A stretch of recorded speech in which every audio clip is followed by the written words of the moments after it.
Reocvery on Air, the official podcast of Crossroads Addiction Rehabilitation. Candid discussion about addiction and recovery with the people who have lived it, along with input from experts on the journey from struggle to triumph. Laugh, cry, and be inspired. And now, your host for Reocvery on Air, Christin Day. Good morning, and welcome to another episode of Reocvery on Air, where we talk about the good, the bad, the miracles. I'm super excited for this guest today. Actually, I have known her since the day she walked in and got sober, and I have the pleasure of actually sponsoring her too. So, Cheyenne, welcome. Thank you. Thank you for being here. And I'm so excited to just, be able to share your story because you've done a lot and been through a lot. And you are just everything that you're doing, I've watched you walk in here and just walk through some of the hardest stuff in your life. So before we get into all that, though, I just want to talk about how was childhood and everything growing up? So I grew up on the Hopi reservation, which is like four-ish hours up north. So it's like an hour and a half out of northeast of Flagstaff. So I was born and raised there, grew up with the culture and traditions, went to school out there. But growing up, I was the oldest of four, so I'm an the oldest child. I was actually like a really good girl. I didn't get in trouble. I was really into school. School was like my thing. Like I was in it for getting good grades, and my behavior was good. I never got in trouble like all through high school. Our high school was like 7th through 12th grade. And we had this thing, it was called ICE, isolated classroom environment, like a detention. Never been there one time. Never? 7th through 12th grade. So that's kind of like an idea of what I was like. That's a big deal. Yeah, everyone goes there at least once. Even like if it's for tardies or something, but never been there. And I was just that child that nobody had to worry about. I had a good head on my shoulder, very driven, the kind of like most likely to succeed type child. Right. And then did you go to college after you graduated high school? Yes, I did go to college. I ended up going to Mesa Community College. I did have bigger dreams. I always wanted to go to a school back east. I wanted an Ivy League school or at least ASU or something. But then I ended up in a relationship, and so like we wanted to be together and not separate. So I ended up going to MCC so we could, be together. Yeah. So we had an apartment right across the football field of MCC on Southern and Dobson. So when did stuff start coming to where you were getting in trouble or started using drugs and alcohol? Yeah. Well, when I got to college, I kind of started experimenting with like drinking more. Like I tried drinking a couple times in high school, but like I got caught once. And that was enough for me to just stop it. Like I got caught, I stopped it, got in trouble, got grounded. So I'm like, okay, never again. Never again. Yes, I was like terrified. Yeah. But I think I just kind of was hard on myself, like because I was the oldest. I didn't have any examples, no older siblings to see what mom and dad are really like. For sure. When they get upset or if they're going to punish. So I just always stayed good. Yeah. But then kind of looking back, my own siblings, I could have probably got away with a lot more, but I chose not to push my limits. You chose not to be the bad girl. Yes, I chose not to. Until years and years and years Till years later. So like in college, I started experimenting more with drinking. And so when I started smoking weed a lot, weed became a thing. I was like turned into a chimney. I was always smoking all the time. But it was just weed and drinking up until... So in 2011, I got pregnant with my first son. I graduated from MCC. I finished there with a degree in like judicial studies because at the time my goal was to be a lawyer. I wanted to be a lawyer and go to law school. So I did that, and then I just ended up working some job at like nothing to do with my degree, just working just to get by. But then I got pregnant, and so like we didn't have the means. Me and my partner at the time didn't have the means to take care of a baby and live in the city. So we ended up going back home to the reservation to Hopi before I gave birth, like a month before I gave birth. And so I went home, had the baby, and So we kind of had this agreement, like whoever finds a job first will work and the other one will stay home, because jobs out there are pretty scarce. You can't, there's no fast food, there's no restaurants. There's like one restaurant, but like there's no really job opportunities out there. So I found a job first. I ended up taking a job as a teacher assistant at one of the local schools. Okay. On the reservation? Yeah, on the reservation. I never really had no intention at all to get into the education field. I just knew they had an opening, and I applied. I had an associate's degree, which is what you need to be a teacher assistant, no matter what it's in. So I applied and I got it, and I'm like, okay, I guess this is what I'm doing. Yeah. I still had dreams to pursue my legal career, but I was just like in no position to turn down a job. So I did it. And plus my family, they're educators. Like my mom was a principal for a long time, and my dad was always in the school system as like I think he was like a behavioral interventionist or something. So he did different roles. Still currently in the school system today. So I'm just like, I guess this is it. Like, like it's in the bloodline. So I guess this is what I'm going to do. And so I started doing that. And while I was in there, still, I haven't gotten to that point yet where like hard drugs came into my story. I was still just smoking weed and drinking after I had the baby, just kind of went back to it.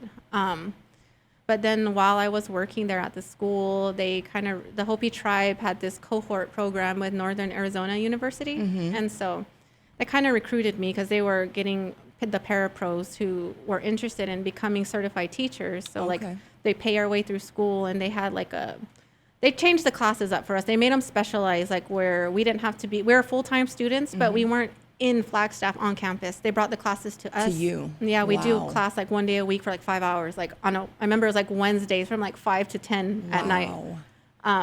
So we do that, and classes on the weekends. It was still a full-time load, but just, it was different. Gotcha. And so I agreed only because I felt like it was my only chance to get a degree that was, you know, like taken care of, where I didn't have to take out loans or worry about how I'm going to pay for it. And so, and then plus the family encouragement, they're like, you should do it. It's a good opportunity. So I'm like, okay. I'm like, maybe I'll just, I'll grow into it. I'm like, I'll grow into this career. Like I'll love it later on down the road. So what grade did you teach? So I taught as a teacher. Okay. So I did 5th grade for like 2 years, almost 2 years, and 4th grade and 2nd grade. How long were you a teacher assistant before you became a teacher? I did 2 years. Okay. I was a teacher assistant for like 2 years. Gotcha. And then, then I student taught for a while. But, But yeah, so it wasn't that long, I feel like, as a teacher assistant. But like I got to do that while I was in school. So I kept the job while that was the whole point. They wanted us to keep our jobs and go to school.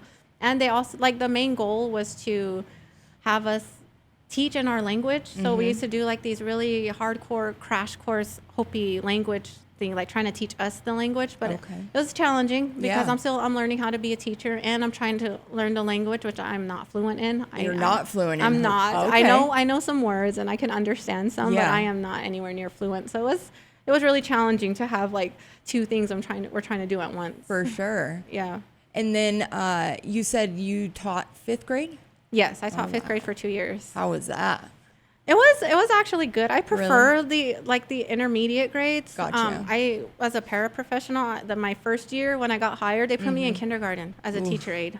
That's a tough one. Yeah, no, I never again. That was not my grade level. It was the crying and tying shoes, wiping noses, like cutting their food, all of the things. So it was challenging, but so I preferred the older grades, like 4th, 5th grade, because they were able to kind of, fend for themselves a little bit. Now, let me ask you, the Hopi Reservation, there's a lot of stuff that goes on there with drugs and alcohol. How did you stay away from that? You just had a good mindset of...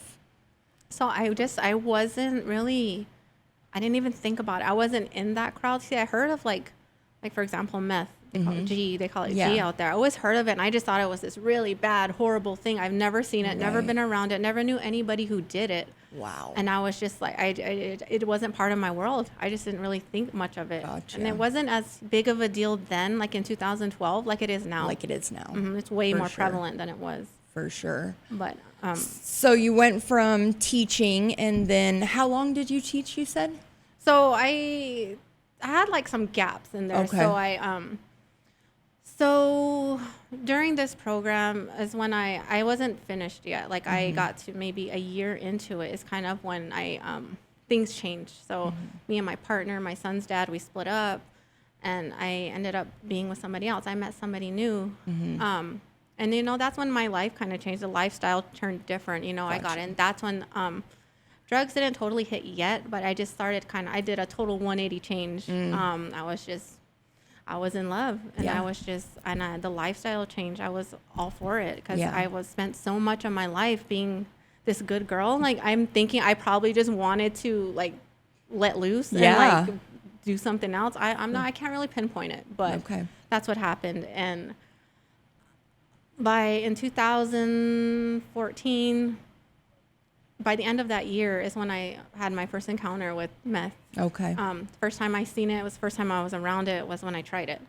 And you were living on the res? Yeah, I was on the res. I was I was actually so I had this special situation where I got to be like a substitute teacher long term. Okay. So I wasn't a teacher assistant. I was subbing Okay. like long term for like a second grade class. Yeah. And so I was doing that, and that's when I had my first encounter with it.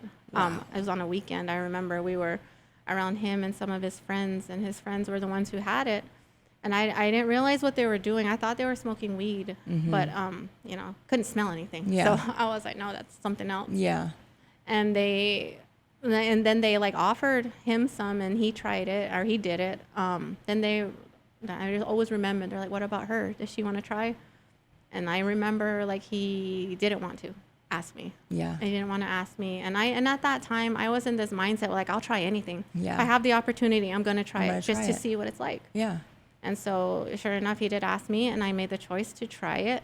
That was my intent, I want to see what Try it it felt one like. time. But Yeah. like, I remember that it got me that first time And I you tried fell it. in love. I fell in love. You and me both, girl. You and me both. It got me, and Yeah. I was like, this is great. This is amazing. I love how I feel. I love this, and I want more. Yeah. Want more. And it just started off like, on the weekends, little 20 sacks here Right. and there, and it just amplified, and it just goes so fast. Like, it happens so fast where it's just turning into every day, all the time, bigger Right. amounts. You need more to get high. So it just went from there. It kind of took off. Gotcha.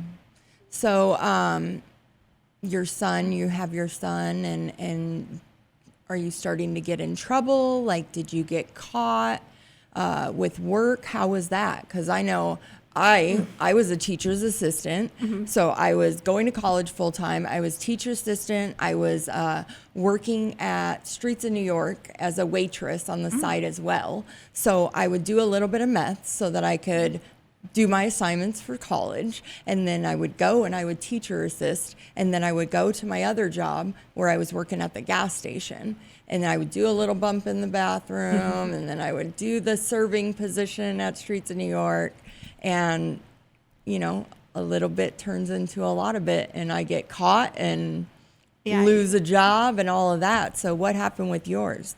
Yeah, no, that don't last long. Right. No matter how functioning you think you are, it will never last For long. sure. What goes up must come down. Yeah. So after that, life just spiraled, the relationship, the marriage, I ended up getting married early on. So like that just it just all turned bad. Drugs are involved, and it just wasn't the best situation. Super toxic. Yeah. And I ended up leaving, and I started my student teaching, the internship part of a teaching degree. So I started that, and I ended up dropping out. Like, some stuff happened. Like, it was also, the relationship turned, violent, like DV situation. So we ended up leaving the reservation, and I just kind of dropped everything. I just left and didn't come back. We ended up coming down here to the valley, and I was just going to drop him off and go back. But I knew that if I dropped him off, that was just kind of going to be it. And at that point, I wasn't willing to let him go. Any of that go yet? So I stayed, and I kind of tossed my phone out the window, and we were staying with his cousin in an apartment. And that didn't last long. We ended up in my car. Then we lost the key. And it was the only key we had. We had like Yeah. no money to get a new key. I think we threw it away. We cleaned out the car and we threw it Yeah. away. I think that's what happened. But anyway, we couldn't do anything with the car. And was your oldest son with you? Oh yeah, my older son. No, before I ended up leaving the student teaching, my mom. I remember my mom came to my house and she came and she's like, "Give me your son. If you don't give him to me, I will take you to court for him." So it was like, give him or I'm taking you to court. And being an addiction and like the easier choice is like, here, I surrendered him. So I did the same thing with my son Chase. You know, the house got raided and I was doing meth every day, so I couldn't stop. And my parents are like, I'm either going to take you to court or you're going to give me guardianship of him. And I'm like, okay. Yeah. And I did it. So I completely understand that feeling.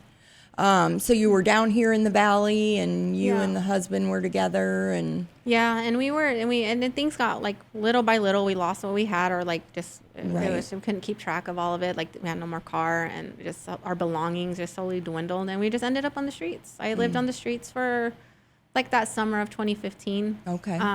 Just, sleeping wherever or not sleeping, being on drugs and not sleeping. Sleeping behind buildings or wherever we can find. It's like kind of funny how you drive around here and I see certain spots where I know we slept and it just kind of brings like, back memories. Like, there go I. Yes, there's this place on like Camelback and 3rd Street. We used to sleep behind. That was like our favorite place because we know like the cops didn't bother us and it was just, we used to call it like our resort because that's where we would go sleep and we'd not be bothered. Isn't that great? It's crazy. It's really funny. Now it is, but at the time it wasn't. And when did you get pregnant with Xander? Okay, so after that run, after like being homeless, and it was just bad, bad. I tried to overdose on sleeping pills while I was down here during that. So at one point I did that, ended up at one of the hospitals and I went home. My parents took me home, but like a week later I grabbed my keys and came right back down because it was right in the middle of that, and they took me home, but then I came right back. Same stuff. That's when I still had my car key. So so I went through that, and then I think about in August. So like this was like in the span from like April to August that all this happened. 2015? Okay. And I finally just got tired of it. I was tired of just everything, just of him and the way it was and just all of it. Acting and the way he was treating you, and you said there was domestic violence. Yeah, domestic violence and just like everything. So like I remember he was gonna go, like I was gonna ride the light rail to go to Solano Park, and he's like, "I'll meet you there." I'm like, "Okay, cool," because sometimes he'll be gone for a long time. So I'm like, "All right, cool." So and then just leave you by yourself. Yeah. So I mean, it could be 50-50. He'll come or he won't. So I'm like, I'm gonna use this time to go call my mom. I went to the Target over there at Christown and I picked up the phone, and they happened to be in the valley because they were coming down here a lot to look for me. So I called and they were there shortly, but it was one of the times when he did come back though. So he came back and he was there when they came to the park. Came back to the res, or he came back to? No, he came to the park where I was at, and so he was there when my parents came to get me, and it was pretty dramatic, but and I still ended up going home. And your parents didn't like him. No. Still don't like him, but no, they never did. So it was just kind of Gotcha. It was hard. Like I had to make that choice, and they were already there, and so I made the choice, and just like that, it was over. Like it was that whole lifestyle, being on the streets. Like that next night, I was like sleeping in my bed. Wow. Went from like, and I made that choice to be here. I could have went home at any point, but I chose to stay here. Yeah. Because he's your drug. Yeah. I get it. Believe me, I understand it. Even when I lost my daughter, and I can remember my family coming and being like, your kid needs you. You know what I mean? And I'm like, but I love him. Yeah. It's going to be different. It ain't going to be different. Yeah. I mean, two toxic people. Right. Like I was toxic, he was toxic, and putting it together, it was just not going to work ever. So like then after that, so I came home and I was like checking my emails. I was home for like 2 weeks. And so I was given another opportunity to restart student teaching, only it wouldn't be on the reservation. I had to go to Flagstaff and do it at one of the schools there. Okay. So, I mean, I remember my mom being kind of against it because she's like, you just came home. Like, you were just out there doing this and that. Like, give yourself some time. Like, but I didn't listen. And I convinced her and I went back. And within like 2 weeks, I was back in the classroom doing student teaching again. Good for you. It was a transition, though, like to come back from how I was living to being How far back. is the Hopi Reservation from Flagstaff? It's an hour and a half, 98 miles. Gotcha. But so I wasn't commuting every day. I had an aunt who lived in Flagstaff. Okay. So I stayed with her for that semester. Gotcha. She had a little tiny, it was somebody's add-on, it was a garage Like a little that they casita made. type thing? Yes, Yeah. it was a garage that they turned into like an apartment. Okay. Had a bathroom and everything, shower. But we made it work, and I'm grateful, super grateful that she allowed me to stay there. She's no longer with us. She passed in 2020, but she was. I'm really grateful for her. We're always close. And when did you have Xander? What year? Then Xander came after that. So I finished that I miraculously, because I was still doing my thing at this time, back on the drugs and just still doing what I do. You were just keeping it under control to a certain extent? Enough to finish school. Okay. Yeah, I finished the student teaching, and I got my degree in my bachelor's in education in 2015, December. So I finished by the grace of God. I finished. No, for sure. So I did that, and then during that time, he was in jail in Flag for something that he did, and I ended up trying to remember how it goes, and he ended up getting out. He got put on this program called drug court. I think it's called Reocvery Court now in Flagstaff, Coconino County. So he did that, and we ended up in Flagstaff, kind of starting all over. So we were living at the shelter, and we found jobs, and we got a car, and then we ended up out of the shelter, going to motel rooms week to week, and then we got a place. So we kind of established ourselves. I left home again to do this, to start all over. I mean, everyone was really upset with me, for sure. But I did it. And so he was we were both dry sober for a year and a half in Flagstaff while he was doing he had because it's real hardcore. You do weekly courts, you have to do meetings and classes and have a job. And were you doing them with him? Not the classes, obviously, but the meetings and stuff. I used to go to the meetings for him. He'd be at work and he couldn't make it, so I'd take his paper and I'd go to the meetings and drop it in for him. So I guess there was a seed planted at some point. The Flagstaff Alano Club is where I went to a lot. Didn't really pay no mind, though. I didn't know what sponsorship and all the stuff. No, I was getting a paper signed. Yeah. Not even my paper, but so we did that. We were sober during that time, and that's when I ended up having Xander. I ended up, getting pregnant and gonna have another baby. Wow. Then he was born in 2017, September 28th, 2017. Wow. Yeah, and so I'm glad to say I wasn't using. I was gonna say, were you sober while you were pregnant and everything? Good. Yes, because I was sober with him that whole time. Gotcha. And it wasn't that much big of a deal, I feel because he was sober, I was sober. It's not I craved it, or I feel maybe I hadn't got to that point yet where I needed it. I was bad, but I was able to stop because he stopped. Gotcha. I think having a partner that you would get high with and then them stopping too, it's a lot easier than being around somebody who's constantly getting high. Because at that time, I had no coping skills either. If you're getting high in front of me, bust out, I want to be on your level. Yeah, or it's okay. He's doing it, so he's doing it, so let me do it. Game Absolutely. on. Absolutely. No, I would go through spurts, and I would be like, we're going to get sober, and we're going to do good. And then he would hide behind my back, and I'm like, I want to get high, Yeah, totally. So I'd get high. So 2017, that's the year I got sober. And what ended up happening after you had Xander and everything? So after I had Xander, he ended up going back to prison. He was in there his whole first year of life. So I ended up moving back from Flagstaff to Hopi to live with my grandmother, which was kind of a shock because I was supposed to go home. We were supposed to go home together and with our baby, but I ended up having to go home to my grandmother's because it didn't work out. Yeah. So during that time, I got my certifications to teach. My grandmother, I miss her so much. She helped me out a lot. She was always there, and she I miss her a lot. And so she being there with her, she helped me a lot with the baby, and helped me to get like my certifications. Got my driver's license back because it was like suspended for like these abandoned vehicles, and I got tested to do my certifications, and so for sure. So I did all that, and I ended up getting my first real teaching job in Winslow in 2018, like actually as a certified teacher. Yeah, that was pretty exciting. No lie, that's awesome. Good for you. Yeah. And so moving forward, you go back to the reservation. Do you start getting high again?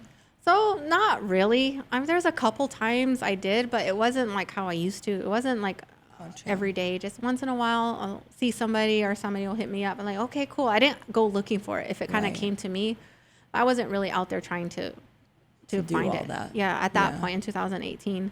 And how long was he in prison for? For about a good year. He was out by his first birthday because I remember we spent his first birthday. I ended up getting this apartment in Holbrook because it's close enough to Winslow, and because I couldn't find one in Winslow, and then I needed a place that would accept a felon, somebody. So I found a little place, and so I had a place ready for him to parole to, and so we did that. And I was teaching, doing my first job, and I was kind of commuting from there.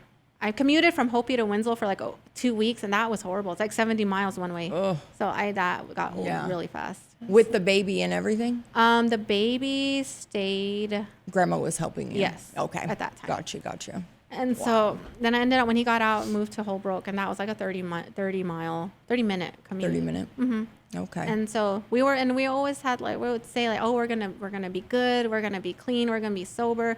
We have a baby now, like it's not gonna be like that. But we lasted through 3 months, maybe 2 months, maybe after he got out, and then it was just back to the same stuff. And we ended up moving to Flagstaff, and it just got bad real fast. It's true, like you pick up where you left off, and then we picked up where we left off, and we managed it for a while at first, but it just didn't last very long. Yeah.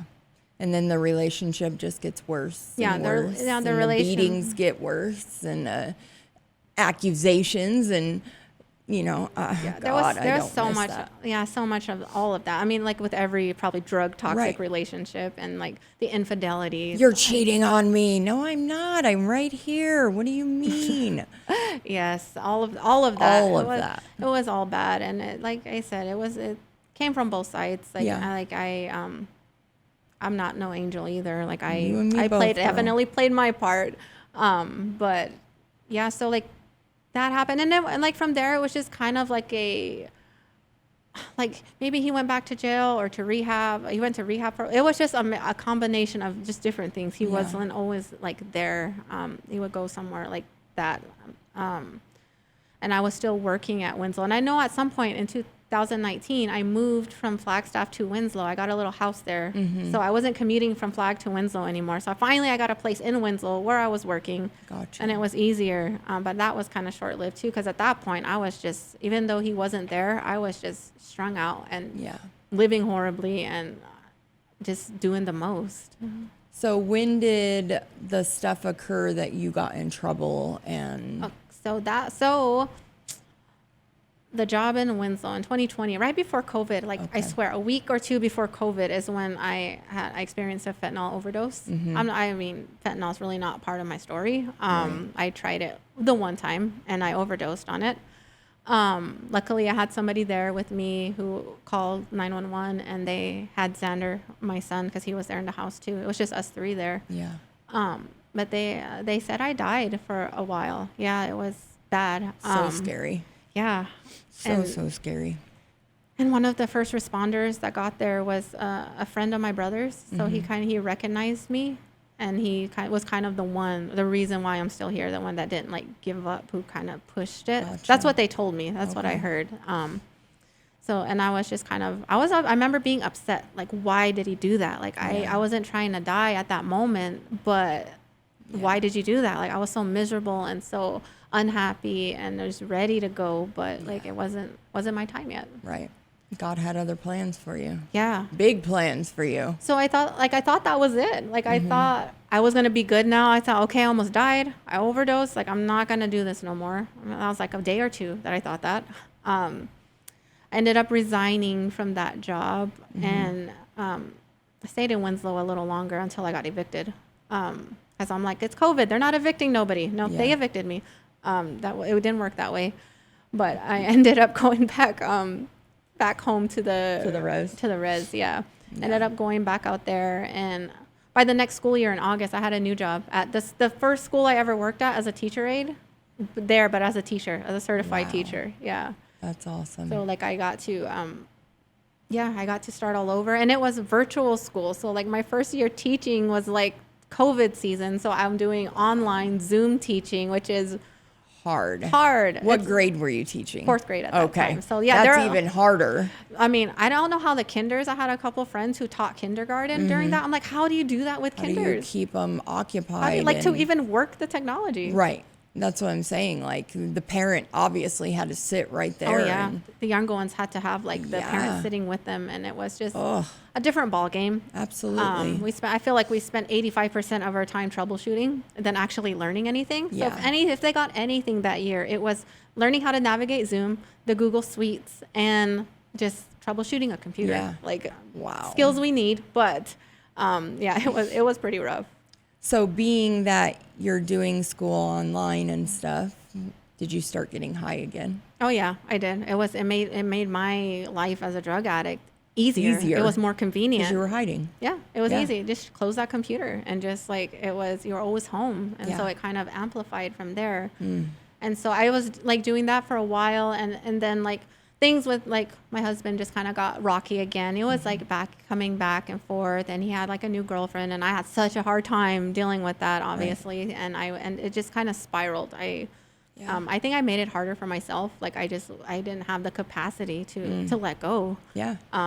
So again, he's your drug. He is. Yeah. If it's him first and then the meth. Yep. I used to think it was the meth, but then doing some inner work, I realized I had a full-blown addiction to a person, which is pretty scary. It is. Believe me, I get it. Been there. So I did that for then I did that till I got caught. So that was 2020, 2021. I finished out the school year, and then the next school year I made it to like March 1st. We're actually approaching like the anniversary of like my overdose was on March 1st of 2020. When I got arrested was March 1st of 2022. So it's kind of that day kind of just sits with me. Yeah. It's like a I don't know how to say it. It's like a constant reminder. Yeah. Absolutely. So can we talk about what you got arrested for? Yeah. So I was just we were back in school at that time. We were like maybe hybrid, like some days we'd be in, some days we're not. But then I just was doing too much, and they were onto me. They knew something was wrong. They could tell I was using, and they questioned me because I was bad. I would have to go home and use in the middle of the day just to get through the day. I couldn't even wait till I got home. So I would go home during lunch, and they finally caught me. And so I didn't want to take a drug test. They were going to send me to Flagstaff to go to a lab to test, but I tried to weasel out of it by asking about THC. I'm like, so if they catch me, so if you find THC in my system, will that be grounds for termination? And they're like, yeah, it will. And I'm like, okay, well, I use marijuana recreationally on the weekends when I go into town. So, but they weren't buying that. They knew there was more stuff. They knew there was more going on with me, and they had that point already called the police, and search warrant was pending, and there were, because I lived on campus housing, so that was their house. They had all the rights to do that. Jesus. And then they took me out in cuffs from the school and put me in the police car and drove me back. And I remember sitting outside for I feel like it was 2 p.m. to 9 p.m. at night, just waiting for the search warrant. It took that long for the search warrant. I mean, everything on the res takes a long time. Police, tribal things, everything takes a long time. So it was no surprise that it took that long. And because you got caught on the reservation, it's federal charges, right? Yeah, so it wasn't federal yet. Okay. So they caught me. They went and they did the search warrant. I knew what they were going to find. I lied. I said there was nothing, but I knew they were going to find it. I could have probably been honest and made the process shorter, but I was not in my right mind. You're still in denial. I didn't even cry. I remember not even crying because I was just so hopped up on these drugs, and I was just whatever. I guess I'm not teaching no more. I was just really numb and no emotion. For sure. And everything. And the husband, where was he? We weren't together. I think he was in jail again at that time. So he was just out of the picture. He had nothing to do with this. This was just all my doing, thinking I was never going to get caught. I was just being very arrogant about it. What did they charge you with? So the original charges was like possession of methamphetamine with intent to distribute on a school zone. Gotcha. And then possession of fentanyl with intent to distribute on a school zone. So yeah, I was just holding the fentanyl, it wasn't mine, but I got caught with it. Gotcha. And so they caught me. I did like a night in jail. They released me on OR. And so that was the beginning of March 1st, March 2nd. And so after that, I just I always told myself that once this happens, once I get caught up with the law and I'm facing serious charges, I lose my career I wasn't even too happy about in the first place. Once I lost all that, because that was kind of my identity, I hid behind that, like, at least I'm something. Yeah. But once I lost all that, I'm like, I guess it's probably time for help. Like, I used to think the only thing I can probably be now is a substance abuse counselor. If I pull out of this, like, that's probably all I got left, because who's going to hire me with this kind of background? Right. So I kind of went on a little 2-week bender between like then and like when I came to rehab. I quit meth like a week before, because they were going to drug test me on pretrial for the Hopi courts. So I was still drinking and still smoking weed, because I'm like, weed stays in your system. There are going to be no ways to know if I'm stopping or not. But the meth I had to quit, because I knew that had to be like done. You're going to be in trouble. Yes. So when did you decide to go to treatment? I decided a couple weeks, like maybe a week or two after it happened. Like, I had it in my head, but I didn't really put no action towards it. I had a friend who had a sister in one of the rehabs down here, the one I ended up going to. And it was my first like realization that rehab could be residential. I pictured hospital lockdown type facilities, like in a big building and just like in a hospital setting. Sure. But to see, because I took her to see her sister, and I'm like, this is her rehab? Like, it's a house. Like, it looks nice and everything. And so I remember the name. I called them, but then I had to like go like through Hopi Behavioral Health and get like an assessment done. And then they're like a prior authorization to something, go. Or to somewhere where they can send me or whatever. So, and that was one of the choices, that same place. It was called Dark Horse Recovery. Wow. And so I remembered the name. So I'm like, that one. I want that one. And it was a women's program, which I love. I don't know that being in a co-ed program would have worked for me. It wouldn't. So, I chose that. And March 23rd, it was the day I got there. I admitted. And that's when the change started happening. Yeah. I was in rehab. And I think I met you the next day. Yeah. Because we went to the women. No, I met you the first day. My first day there, we went to Crossroads East, and Ian was speaking. I remember the BHT there was like, yeah, we're gonna go to this meeting. This is really great guy who's speaking, and I was just like, I didn't know what's a meeting, or what do you mean? It was the 6:00 meeting, I believe. Yeah. Yes. That was like my first time, like my first meeting being there at Dark Horse. Wow. And so we did. And then the next day you went to the women's meeting, and that's and that's when I met everybody. When I met my tribe. Right. And got a sponsor. I got a sponsor there because I had a sponsor before you. Yeah. So like I got my sponsor there, and I just kind of got one because they're like, you have to get one. This. Well, our BHT, she was very strong-minded in recovery and just very cutthroat. And she's like, yeah, you got to get one. You got to get a sponsor. And I'm like, okay, fine. And so I did. Then it just kind of went from there. And you did your steps and things were good. And were you going back to the reservation and stuff, or were you on kind of like a blackout period where you couldn't leave or anything like that? So I did a 90-day program. Gotcha. No phone for the whole 90 days, which I needed. When I got there, I was like, take this. Who do I give this to? I don't want it. Take it from me. Yeah. So like, and I had like weekend passes after like 30 days, not even weekend, like a day pass. So my family would come and we'd go eat or do something. Hang out. And you could see the kids and everything like that. Yeah. I don't think my kids ever came down. Not Xander, maybe Damien once. Okay. But I didn't see them till after. Gotcha. So I finished that. And like during this time, my tribal case got dismissed with prejudice. So I got it dismissed tribally. And I remember my public defender telling me like, yeah, it got dismissed, whatever. But just remember, the feds can pick up your case if they want. I'm not saying they are, but I'm not saying they're not. But just keep that in mind. I'm like, okay, cool, whatever. Like, I'm like, it's dismissed. Yeah. I'm happy. It's done. So just keeping that in mind. Like, I finished the program. I got this job at a bank, First Convenience Bank, the one in Walmart. That was my first job out of rehab. It was right near my sober living. I remember that. Yeah, I did sober living at an Oxford House. Yeah. Shout out to Oxford House. Yes. In Surprise. So I did that for a while until I finally got my opportunity in the behavioral health field at Sanctuary as a behavioral health tech. Wow. And so I wanted both jobs, but like the bank job, you have to at least work one Saturday, like rotate Saturdays, and it wasn't working out. So you quit and did Sanctuary full time? Yep. I quit that. And then that kind of ran into a problem too at the sober living, because I was working weekends, like 12 hours, and then Oxford House, the weekly meetings are mandatory. And if you miss, then you're going to get kicked out after 3. So I left the Oxford House because I didn't want to cut my hours or cut my job out. So I ended up going to another place, like a independent living type place where I was at for like 6 months before I ended up getting my own place. Gotcha. And in the meantime, the feds.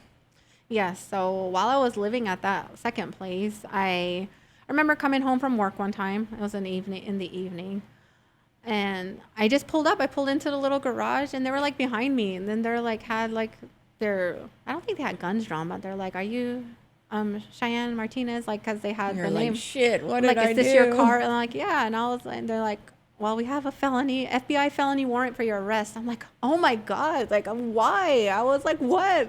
I'm not a bad person. I'm 8 months sober. Why is this happening to me? I am good now. But I went with them. They took me in, and I kind of like, I don't know. I've never been arrested down here. I mean, I have, but I was cited and released. But like, I bounced from a couple places, like an intake place, and like, I don't know where I went, but I would have been shitting my pants, like FBI type shit and feds, and I'm like, oh my God. I just want to know what was going to happen. I didn't really know what was going. I didn't really think of it until later. Like, maybe that's that thing that from out there. And then on top of it, being sober and getting arrested, like it was. How long were you in jail? Because I remember a couple of the girls going to court for you. Yes. My sponsor at the time and my grand sponsor went. Yeah. So I was, I think, over the course of maybe 3 days. Okay. So like I ended up, after I finally got to that where they release you, like I was in the section, I was like, everyone's waiting for their, whoever extradited, whoever's like going to Coconino County or Pinal County. And I seen the people going, but the marshals came and got me. So I was waiting. I was the only one waiting for the marshals. Wow. And they were nicer than the jail people, because I asked them questions about what's going on, and the other people, they were so rude. But like, so they had charged you with the possession and yes, the charges that I said that was the charges. And I remember one of the jail people, like this guy, it was in the middle of the night, he called me up to the middle thing. So I went up there, and he's like, "Can I ask you why you have an FBI felony warrant?" And I'm like he was just, I think you don't look like you belong here. That's basically what it was. And I'm like, honestly, sir, I was hoping you could tell me, because I have no idea. At that point, I didn't know. I always remember that was kind of funny. Yeah. I was like, your guess is as good as mine. Yeah. So I ended up down at Florence at the CCA for like a day, maybe. Like, I don't know. I went through the whole process. They dressed me out, printed my little ID, gave me all the stuff, and I'm like, oh my God, they're keeping me. I'm never gonna go home. I was worried about my jobs, because I had 2 jobs at that time. I was working where I'm working at now at Imagine. I was at Sanctuary so I called the brother Tony Johnson, because I knew he was like the one hit person. I could call him and he could reach everybody that I needed. So I called him, and luckily he picked up from my jail call. He always teases me about that, calling from the middle of the night from the jail. It's all God. So he let everybody know, and everybody was like super supportive. They knew it was from my past, and that I'm not that person anymore. Because I was so worried about losing my jobs. For sure. And sometimes, wreckage from our past. We got to take care of those things. Definitely. And like I said, just being sober and going through all that, you went through it with a lot of grace, and I'm super proud of you. So moving forward, you are doing great. You're how full circle. You're working at Imagine, which you still work there. Yeah. So after that, I got out on pretrial.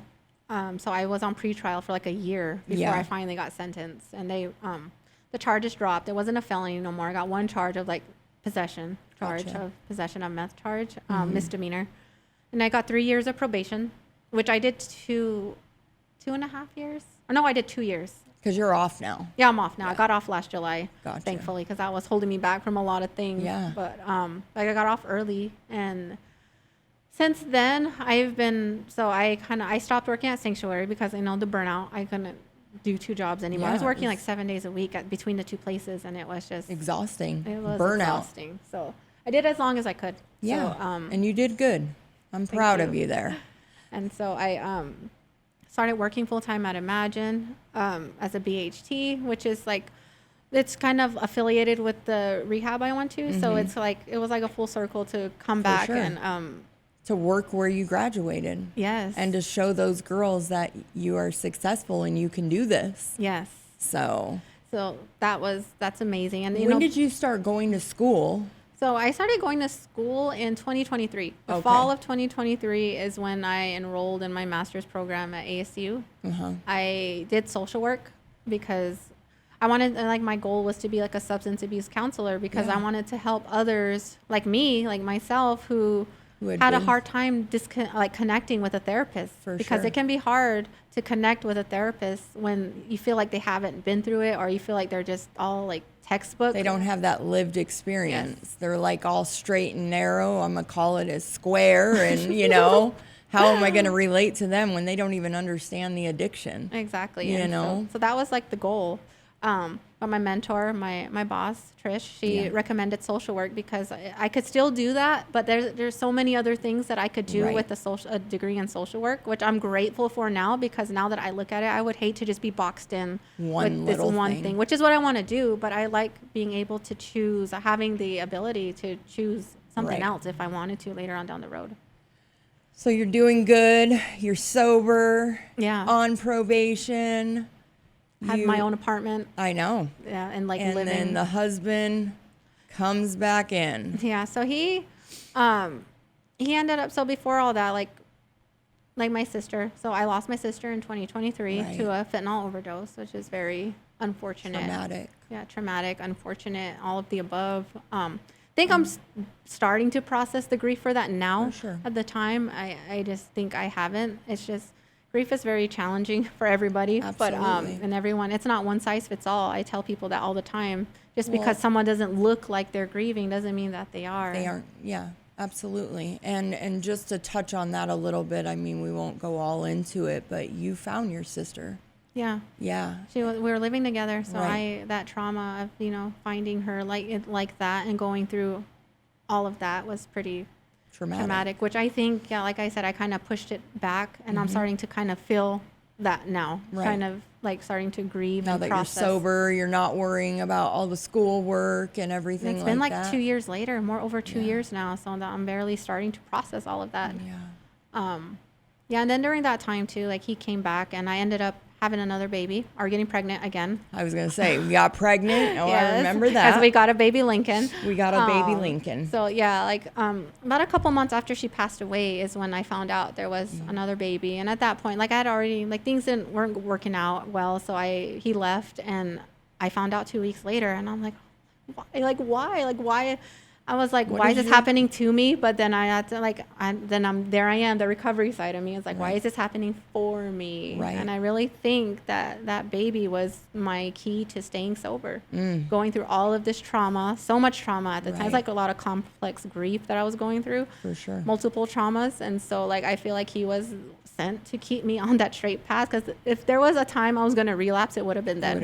It would have been then, for sure. For sure. Especially going through everything with your sister, and then he gets arrested, right? Yeah, he's in prison now. So like I don't really know. I wasn't there for like all the other stuff. So gotcha. So that's where he's at now. Real quick, let's talk about our little Lincoln, because he came. I remember you were like, they put you in, or actually you went and spoke at Desert Recovery.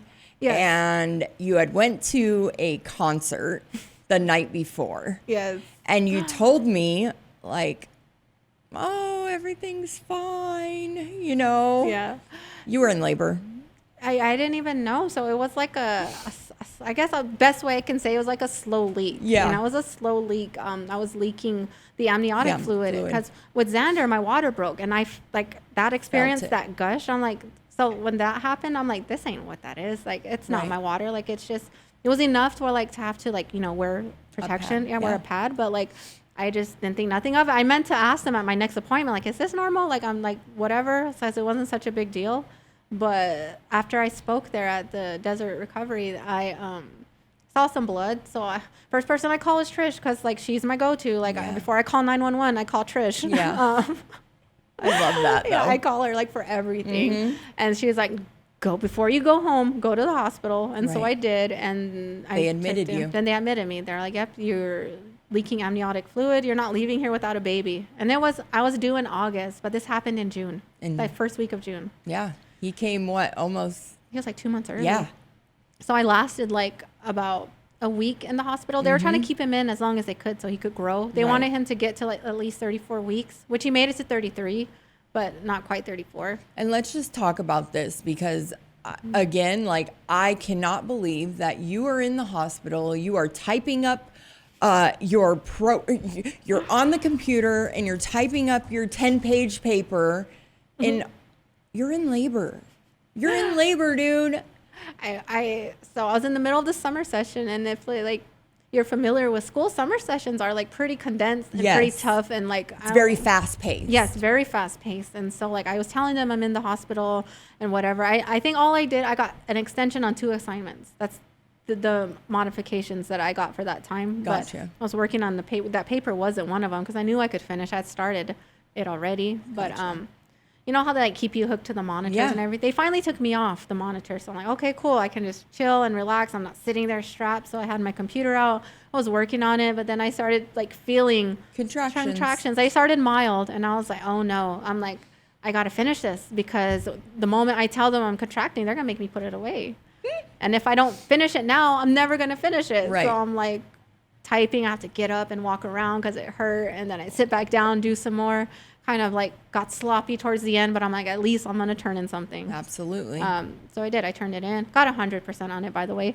But then I told them, I said, I'm feeling some pain. I think I might be contracting. And so they hooked me up. And they're like, they look at me like, you've been contracting. These are so strong. Like, you didn't tell us. And I'm like, well, I got to do what I got to do. And then our little Lincoln came. And he came a few hours later.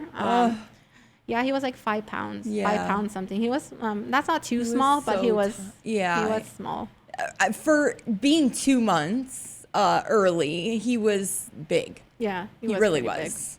Big. You know, and I remember you calling me the next morning. You're like, I had the baby, and I was like, you didn't even call me, and you were like, it all happened so fast. Yeah, I didn't call anybody. Honestly, I just kind of just did it. I don't know if I felt like maybe I just do this on my own because it was just me and the nurses and the doctors, and I just kind of didn't tell anybody. I just like it happened. Then I called everybody once I had him. I sent them a picture. I mean, like, had the baby. They're like, what? Yep.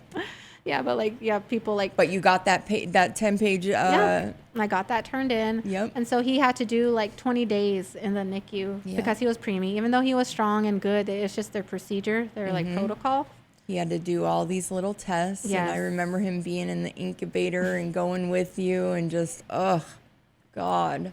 Yeah. And watching him, and he was so hairy. He was so hairy. Like a little, I still have those pictures in my phone, and I'm just like, oh my gosh. So he was there. So it felt really weird to like come home from the hospital without a baby. I was like, I felt like, what? Like, what? I just had a baby. Why am I here? What am I doing? I'm just sitting at home. Wasn't back at work or anything. Right. So like being that he was so small and like I had very minimal like healing down there because he wasn't really small. I've had 2 other kids. Right.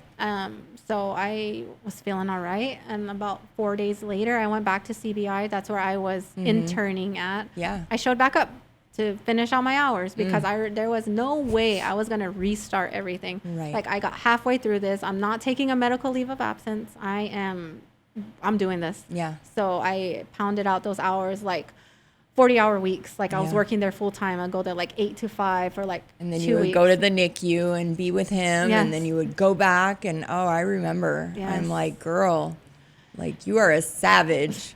I had to. Like I felt like it wasn't going to get done if I didn't do it. Right. If I took a leave, I'm like, I don't want to. I want to graduate when I'm supposed to graduate. It'll suck now, but I had all this time. I'm like, I'm just going to sit here. Like while he's there, I might as well get some stuff done. He's safe and he's being taken care of. And I have no choice. Right. Like he has to be there. Yeah. So I just, definitely. So I did it. And I had help that last week. He got out earlier than I thought. And so like everyone at the office kind of helped with him that last week while I finished out that last week at CBI, which was very amazing. I'm so grateful for everyone there at Imagine for being part of my village, you know, helping me be able to finish. Much. And like I said, it's just such a beautiful thing to watch and like see how much, like full circle. Again, you went to treatment there and now you work there and now you graduated with your master's. Like in 2025, I graduated with my master's degree. So proud of you. Yeah, and I went all out for that one because my undergrad, I was in active addiction. It was horrible. I didn't even tell anybody I was in the ceremony. It was awful. Got there late. I was crying, bawling in tears. So I had an argument and got there just in time to walk across the stage, and then I left. I didn't sit for any of the stuff. No pictures. I have no pictures from it, thank God. But so this one, I'm like, this one has to be better. Like this one's gonna be better, and it was so beautiful for all of us to get there and watch you walk across there and get your diploma, and it was just so beautiful. And we had Lincoln and all the, you know, Damien and Xander and your mom and your dad and just and everyone from Imagine. Like it was beautiful. It really was. I really loved it, and it was definitely one of my biggest achievements, like just having them there, and it would definitely outbeat that NAU graduation. Real quick before we end, what does life look like today? So today right now I got like 3 sponsees who are in the book. Yep. 2 who just started. Like I got 2 in one day last week. I'm like, wow, this never happens. Like I think Creator is telling me something. I may have given a girl your number the other day too. Well, we'll see if they call.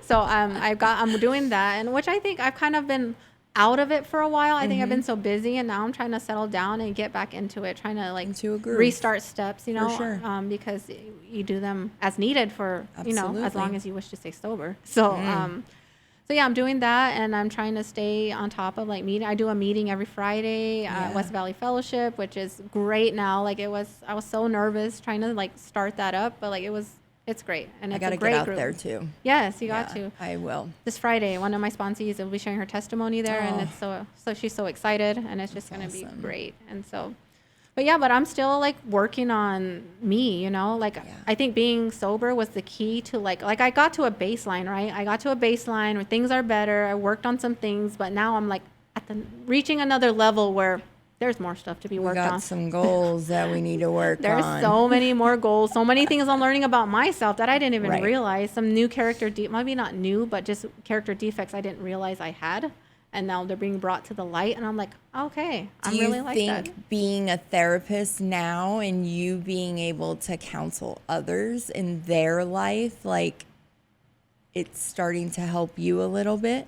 It does. Sometimes I feel very like imposter syndrome like I feel like, what am I doing here? I'm not even like, I'm still working on this, like how am I gonna do them? But then I like staff with like my coworkers, and like that's normal, like it's fine. Therapists aren't perfect either. Like it's we all go through some shit, you know, but I think again, having that lived experience, people are going to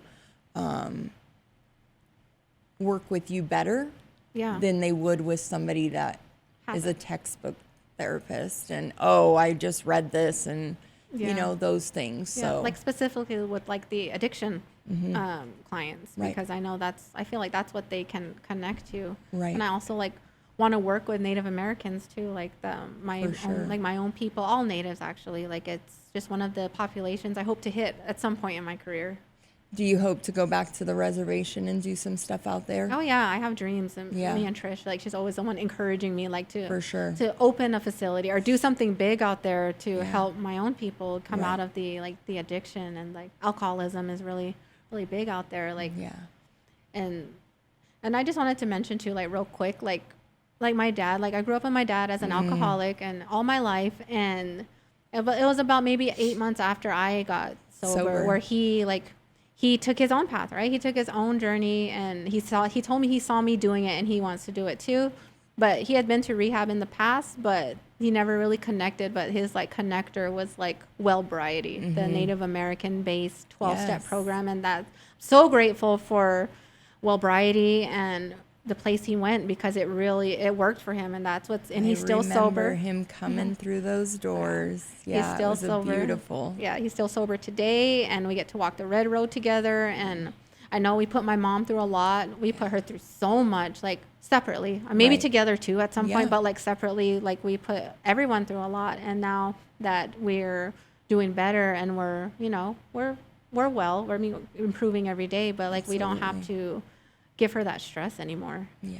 It doesn't make up for anything that we did, but life is better now. Absolutely. Mm-hmm. She's not worrying about her daughter getting loaded, and she's definitely not worrying about her husband drinking. And so just watching that whole thing and being able to help him get into treatment and everything was such a beautiful, and like you said, attraction rather than promotion. And that's like you the key. were just being yourself and doing what you needed to do. And finally he had that seed planted and he took the steps. So that's like the perfect example of like really attraction rather than promotion. Absolutely.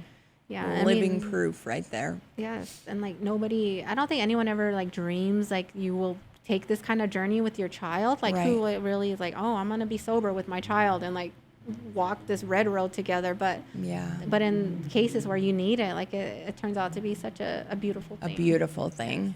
And you get to go into the prisons and teach now and do things as well. So I'm affiliated with a program called A Place for Hannah, which we used to have like a small like re-entry type program, which we kind of took a pause on for now. But now we do things inside the prison, like some events. And like in the past, like I helped put together like a Native American awareness event over on Lumley and Carlos. Yep. So like being able to go in there and like we do mental health classes now. We're in the middle of like a 10-week cycle right now.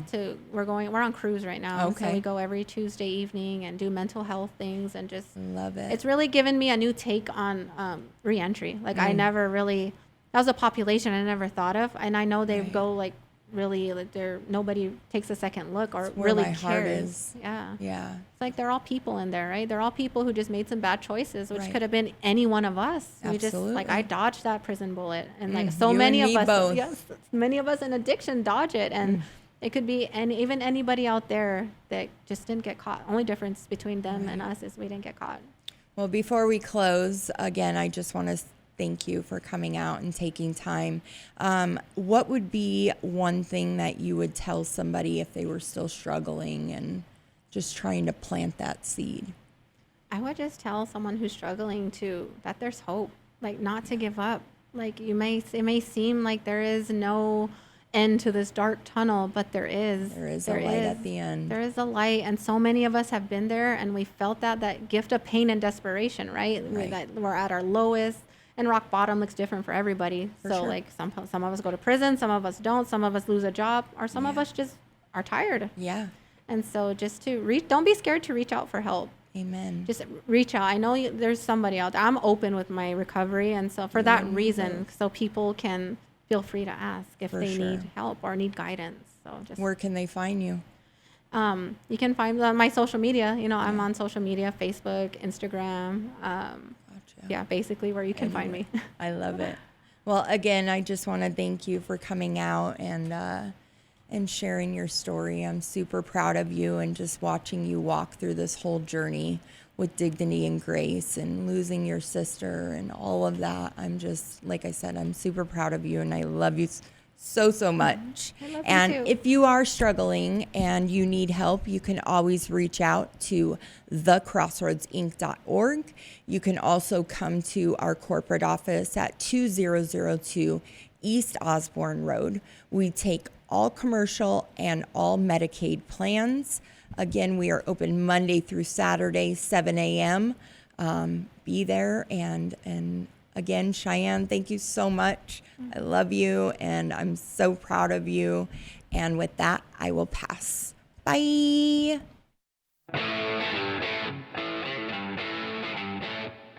Thanks for listening to Recovery on Air, the official podcast of Crossroads Addiction Rehabilitation, with your host, Christin Day.